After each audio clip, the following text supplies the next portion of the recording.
How do you get the truth out of a customer? The mom test part 3. It is night time. A founder is standing in a corner at an industry event.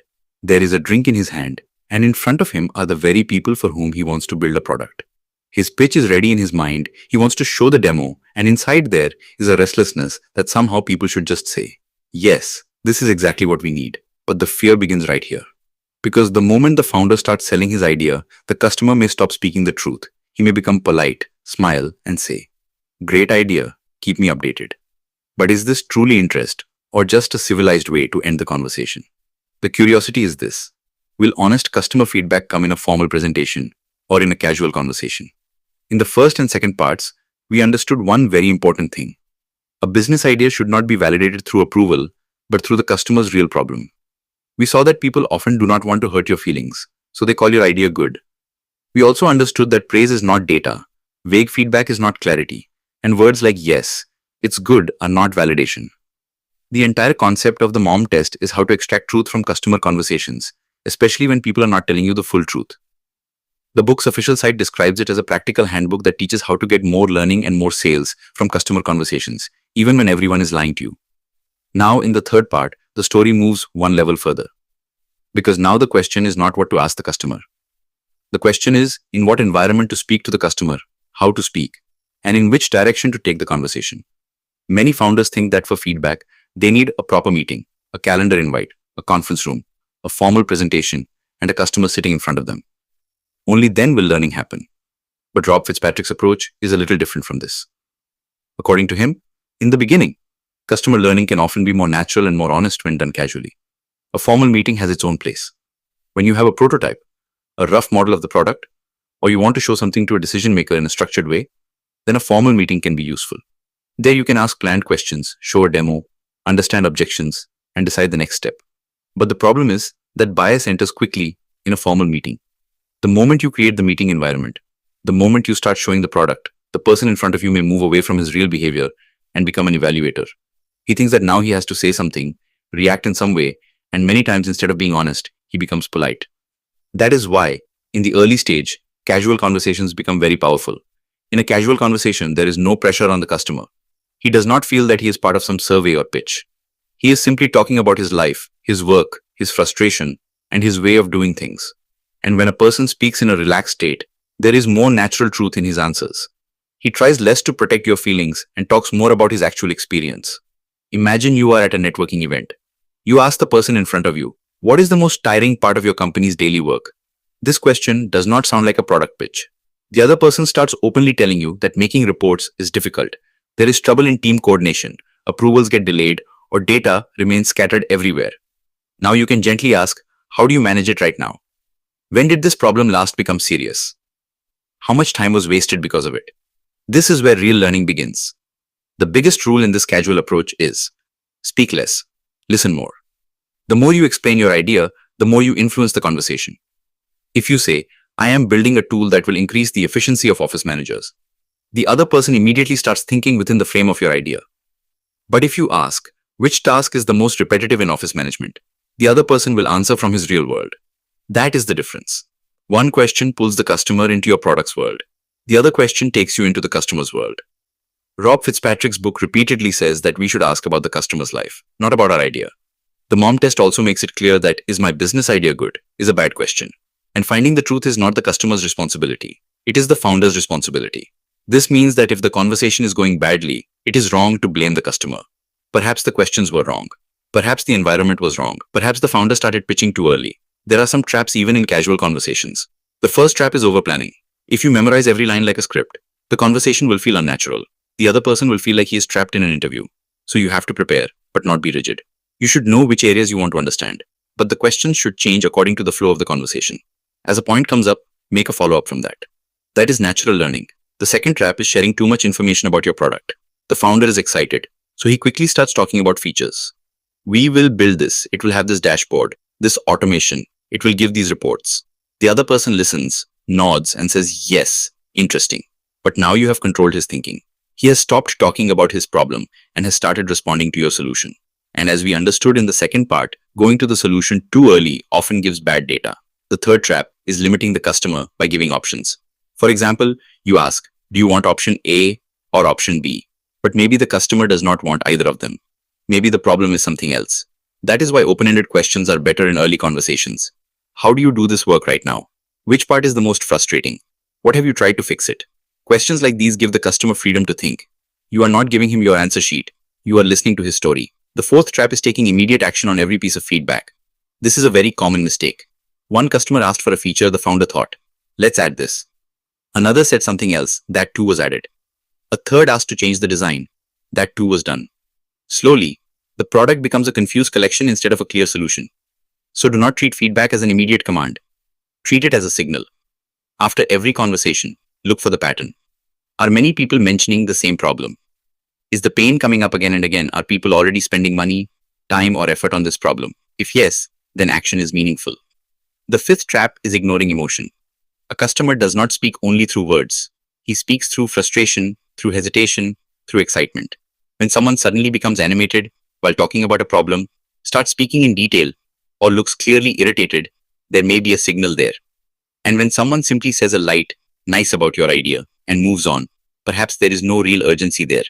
A good founder reads the emotional temperature along with the words. Here, an event-based example related to Rob Fitzpatrick is very useful. He had gone to an industry event and wanted to understand a business idea related to office managers. But he did not prepare a formal pitch. He did not keep any heavy script. He simply had casual conversations with people. During drinks, in breaks, in normal conversations, he asked about office challenges. When someone talked about a difficulty, Rob followed up. Does this really happen often? How do you handle it right now? What kind of loss does it cause?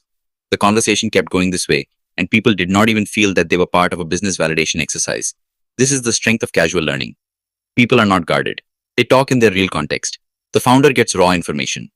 And the best thing is that this approach is not expensive. You do not always need a formal research setup. In the early stage, you can learn even through conferences, industry meetups, social gatherings, customer visits, or ordinary calls. But the condition is the same. You have gone there to listen, not to pitch. Now from here, the story moves toward commitment and advancement.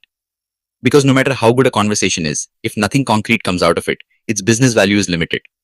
In the second part, we understood that compliments are dangerous because they make you feel good but do not create decisions.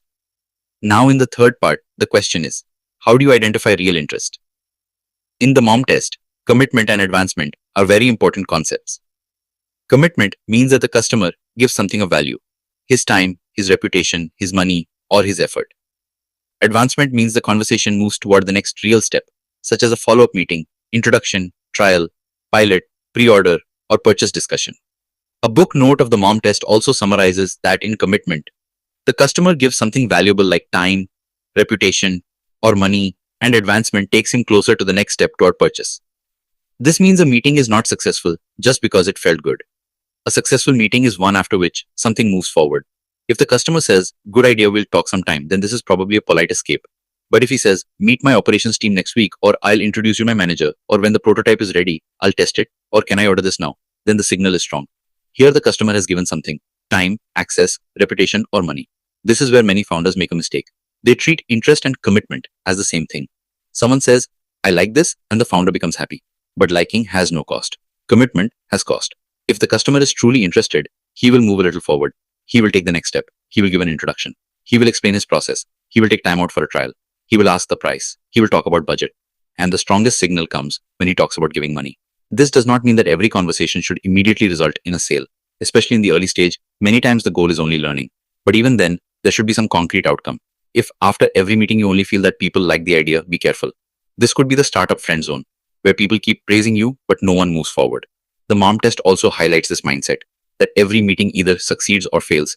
If there is no concrete next step after the meeting, often you have returned with a compliment, not commitment. Now understand Jack's example. Jack was a designer. He made a prototype of a smartphone tripod. It was not something that needed a long pitch. It was a simple and visible solution. He prepared the prototype with a 3D printer and showed it to potential customers. After the presentation, one customer said he wanted to buy the prototype. This moment was very big because this was not just a compliment.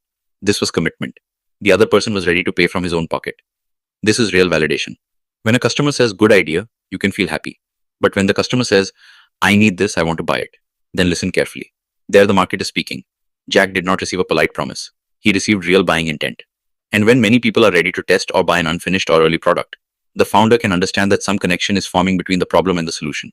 Still, caution is necessary here. One customer's enthusiasm is not the whole market, but it is definitely a stronger signal than a weak signal. If people are only speaking, that is a weak signal. If people are giving time, that is a stronger signal. If they are introducing you to a decision maker, that is an even stronger signal. If they are ready for a pilot or pre-order, the signal is stronger still. And if they are paying money, it is one of the clearest business signals. That is why the goal of meeting should not be vague. You should know in advance what you want after this conversation. Do you want an introduction? Do you want a pilot? Do you want a next meeting?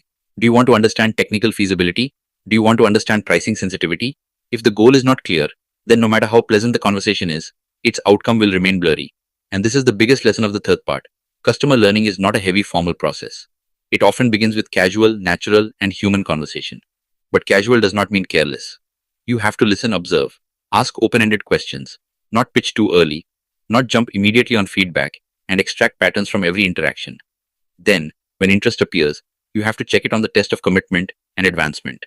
In the first part, we learned that falling in love with the idea can be dangerous. In the second part, we understood that bad data and compliments can take a founder onto the wrong path. And now in the third part, we saw that casual conversations relax the customer, while real commitment tells whether the conversation is truly moving forward or not. But the story is not over yet, because now the biggest question comes forward.